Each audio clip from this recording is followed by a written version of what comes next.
Hey guys, welcome to back today, bringing you a video, and today we're covering the Ram 7 for a Modern Warfare 3 conversion video and converting it into the IWI Tavor TAR-21 with an M-lock style extended handguard. So let's go ahead and we'll jump into this video, show you how to build the weapon, how you unlock it, firing range, and how it handles in-game. Let's go ahead and back out. Here's the final design for our IWI Israeli Weapon Industries TAR or Tavor 21 with that extended handguard, M-lock handguard. So let's go ahead, back out, take a look at how we unlock this weapon. So the battle pass, this weapon is unlocked here at section A7. So when you start off, you'll come in from A1, so you just choose which way you want to go, left or right, and you can get the Ram 7 or the new sniper rifle, and then you also have the Storm Ender up here. So both those are viable options, but here's how you get it right there at section A7. Go ahead over to the weapon now, and we'll look at it here. So let's go ahead and select the base weapon. So at base, we have the Ram 7. Go ahead and select that for the gunsmith. So the first option here is going to be for the barrel option. So in real life, this thing is going to have an 18-inch barrel on the weapon. So you have a couple different options here. That some of these handguards and barrel options I haven't really seen combinations of. Some I have, some I haven't.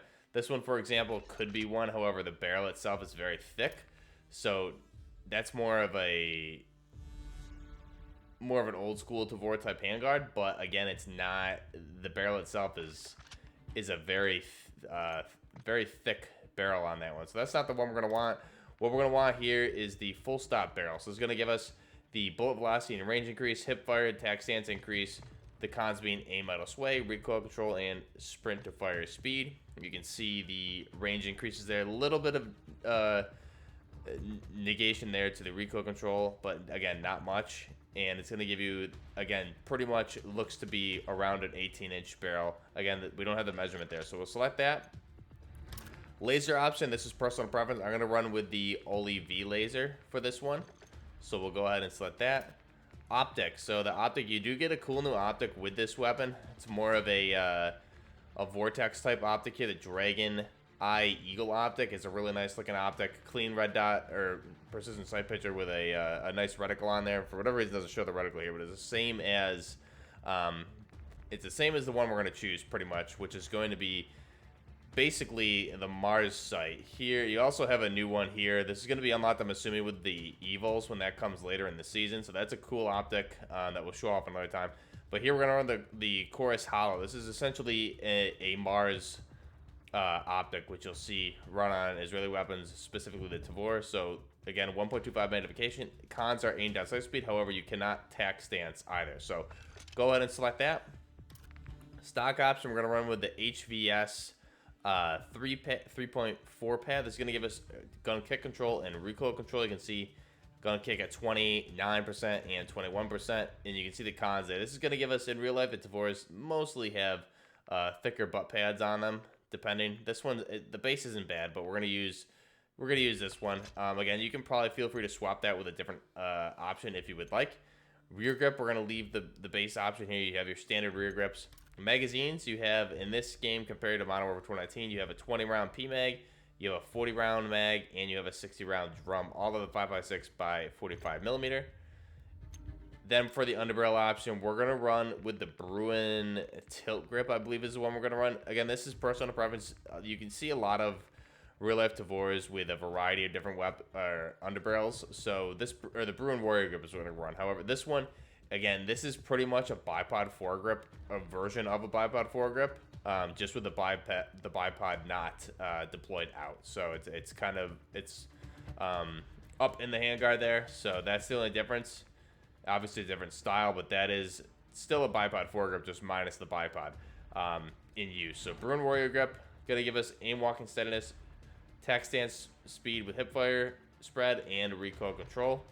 Cons are the A down sight and the movement speed. But you can see there, get a little bit of increase. Go ahead and select that. And this is our final design for the IWI Tavor 21.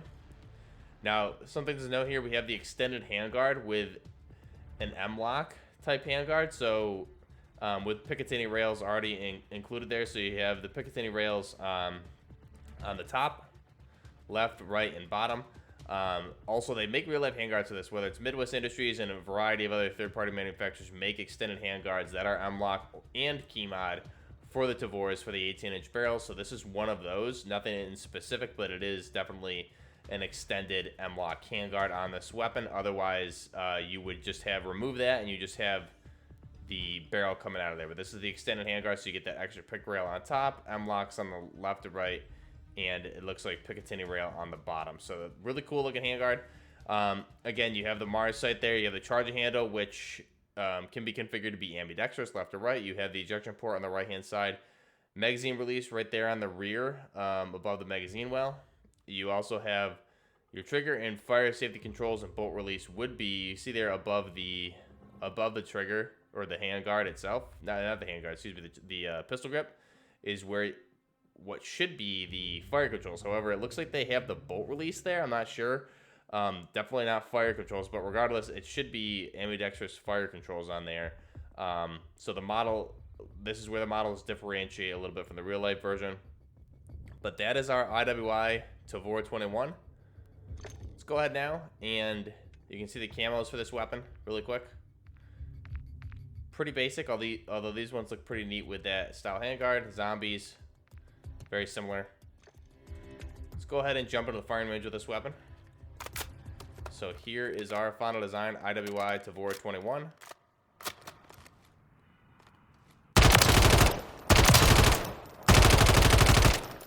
So this is obviously not the best build for you, but it is more of a conversion for a real life type build that you'll see. Pretty good. However, this build, you're going to definitely notice some horizontal recoil. You can see that farther target is a little harder to hit there. You can obviously mitigate that with other attachments and grips. So that's it for 21. Let's go ahead and let this thing rip. Check out the recoil. I'm not going to control it at all here. So you can see the horizontal bounce going to pull up and to the right, versus in Modern Warfare 2019, it pulled up to the left. So different recoil pattern. Try and control it. So again, pretty good control, center mass shots. However, at those longer ranges, like that long target there, is when you're going to have an issue with that horizontal control there. So you can definitely mitigate that and fix that with some different attachments. Let's go ahead now and jump into the gameplay for this weapon. So we'll jump into the gameplay again, run it here on the invasion map, just against some AI, just to show off how the weapon works. I was playing with this, a similar build in Warzone a little bit last night, leveling it up. It is a really good and fun weapon in Warzone. However, this is not my Warzone build by any means. I have a pretty good Warzone build that I'm going to be playing around with over the weekend for this. But this is a really fun gun. Specifically in Warzone, especially, I think I'm having a good time with it. But here you can see the gameplay, using it as a Tavor 21 with that extended handguard, just as an assault rifle. Now, again, this is, the type is a bullpup assault rifle, so we've had a lot of bullpup assault rifles out of the game over the course of the past year with Modern Warfare 2 here in Modern Warfare 3. But it is another bullpup assault rifle that we have seen in Modern Warfare games before, starting with the original Modern Warfare 2. So then it made an appearance in 2019 and here in Modern Warfare 3. So place of origin is Israel. It's been in service since 2001. Used by many different countries, primarily the IDF and Israeli Defense Forces out of Israel there. But again, it's exported all over the place.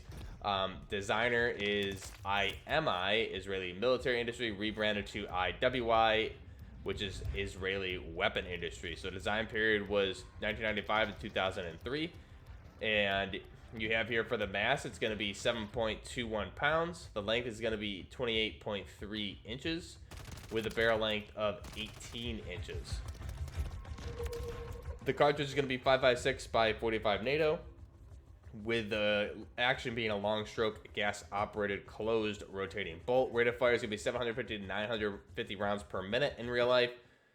And here in game, the rate of fire is going to be 750. So it is accurate to the real life rate of fire, which is nice. Muzzle velocity here for this weapon is going to be 910 meters per second. Here in game with the specific build we have, I think is a little less than 900. But again, you can change all that with attachments. The effective firing range is going to be 550 meters, with the feed system being 30 round detachable Stenag mag. And you obviously have other magazines that are compatible and can be put in there, like we see here in game with a 40, 60, things like that. Sights, you have backup iron sights. With here in game, they got the tritium right on the iron sights, so you'll see the iron sights have like a green lines on them. This is tritium, so you can see in the night. Again, you have Picatinny rails for other optical attachments like the ITL Mars sight. So, really cool weapon here. Let me know your thoughts down below. Again, a couple different variants of this weapon you can make here in the game, and there appears to be, if you look at the unlock tree for the weapon on unlock level 14, there's a short barrel unlock that is not available to the gun once you unlock it. So, I think that's going to be part of an aftermarket part, I'm assuming, somewhere down the road. But there is a barrel there that's a short MTAR type barrel that is not available on the weapon after you unlock it. So that's an interesting one. Check that one out at tier 14 for the weapon tree here for the Tavor. Let me know your thoughts down below. Again, all links, social media links, things like that are down below in the description. We also have the membership is live on the channel here if you guys want to help out the channel. That's one way to do it. Best way to help out the channel is watch the ads, comment, like, subscribe, share the video. Best way to do so. Let me know your thoughts about this weapon. How do you guys think of Season 1? What do you think of Warzone? I want to know your thoughts, what your builds are for this. Definitely be doing some tactical weapon builds for this, and I'm really excited to get back to Warzone weapon builds for this game as well, now that we have a good version of Warzone here with Warzone Kyrgyzstan, or Warzone 3, I guess we can also call it. It feels a lot like Verdansk again, so I'm pretty excited to play this a lot and come up with a lot of good builds for you guys. Let me know your thoughts down below. Till next time, this is Buffner Gaming with the IWI Tavor 21. Till next time, Buffner Gaming out.